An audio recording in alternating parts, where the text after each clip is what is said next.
हमारा agree live session जो दोपहर 1 बजे होता है उसमें काफ़ी लोगों का पूछना था कि तुअर दाल के कैसे फंडामेंटल्स हैं और तुअर दाल की कैसे सिनारियोज हैं। क्या आगे की प्राइसेस यहाँ से तेज़ी पकड़ सकती हैं? क्या तुअर में और उछाल की पॉसिबिलिटीज़ नज़र आ रही हैं? तो उस पर हम बात करने आज आपके लिए आए हैं। तुअर यानी अरहर के भाव को लेकर हमारे क्या मौजूदा भाव से तुअर में बड़ी तेज़ी देखने को मिल सकती है? क्या 80 से 85 के भाव आगे चलकर 110 रुपये तक पहुँच सकते हैं?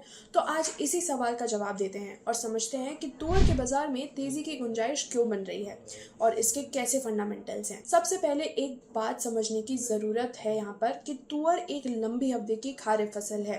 इसकी फसल को तैयार होने में ही लगभग 8 महीने तक का समय लग सकता है। यही वजह है कि तुअर में आज बुआई और मौसम की स्थिति का असर आने वाले कई महीनों के बाद बाजार में दिखाई देता है। भारत में तुअर का उत्पादन मुख्य रूप से मध्य प्रदेश, महाराष्ट्र, गुजरात और राजस्थान जैसे राज्यों में होता है। एक और खास बात यह है कि क्षेत्रों में किसान सोयाबीन के साथ तुअर की फसल भी लेते हैं, यानी कि सोयाबीन की बुआई के साथ साथ तुअर की फसल की भी सीजन शुरू हो जाती है। अब आते हैं सबसे महत्वपूर्ण मुद्दे पर, इस साल की बुआई।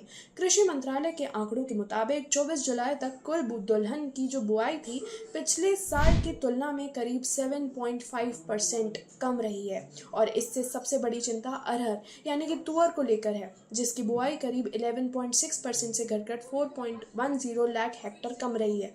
अब अगर कम बुआई के साथ मौसम भी साथ नहीं देता है तो आगे उत्पादन पर दबाव बन सकता है। महाराष्ट्र के मराठवाड़ा और विदर्भ में बारिश की कमी को लेकर चिंता सामने आई है। अगर बारिश में सुधार नहीं हुआ तो शुरुआती बोई गई फसल में नुकसान का जोखिम बढ़ सकता है। कर्नाटका में भी पर्याप्त बारिश न होने के कारण तुअर की बुआई की रफ्तार प्रभावित हुई है। इससे फसल और आगे आने वाली मंडी आवक में देरी हो सकती है। यानी कि कम बुआई और साथ साथ मौसम की अनसर्टेनिटी, लंबा फसल चक्र, ये तीनों फैक्टर तुअर के लिए महत्वपूर्ण हैं। वहीं दूसरी तरफ अभी मंडियों में निचले भाव पर खरीदारों की दिलचस्पी भी देखने को मिल रही है। उदाहरण के तौर पर अगर मैं बात करूं तो सोलापुर में तुअर के भाव में 50 रुपए की तेजी के साथ करीब 7,300 से 8,275 तक पहुंचने और आवक की सीमित रही। अकोला, लातूर और उदगीर में भी तुअर के भाव मजबूती देखने को मिली है। अब सबसे बड़ा सवाल है, क्या 80-85 के मौजूदा स्तर तुअर को आगे जाके 110 तक ले जा सकती है? देखिए, 110 कोई लक्ष्य नहीं है, लेकिन अगर बुआई कम रहती है, बारिश कमजोर रहती है, उत्पादन भी कम रहता है और त्योहार और शादी के सीजन में मांग बढ़ती है तो तुअर में बड़ी तेजी की संभावना जरूर बन सकती है। इसके अलावा भारत अपनी घरेलू जरूरत पूरी करने के लिए म्यांमार और अफ्रीकी देशों से तुअर आयात पर निर्भर है।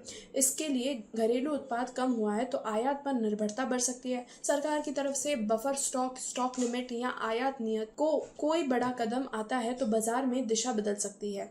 तो कुल मिलाकर तुअर में अभी सबसे बड़ा ट्रिगर भाव नहीं बल्कि आने वाले महीनों का उत्पादन और मौसम है। अगर बारिश कमजोर रहती है और कम बुआई का असर उत्पादन पर आता है तो मौजूदा भाव में तुअर में काफी ऊपर के स्तर पर देखने की संभावना बन सकती है।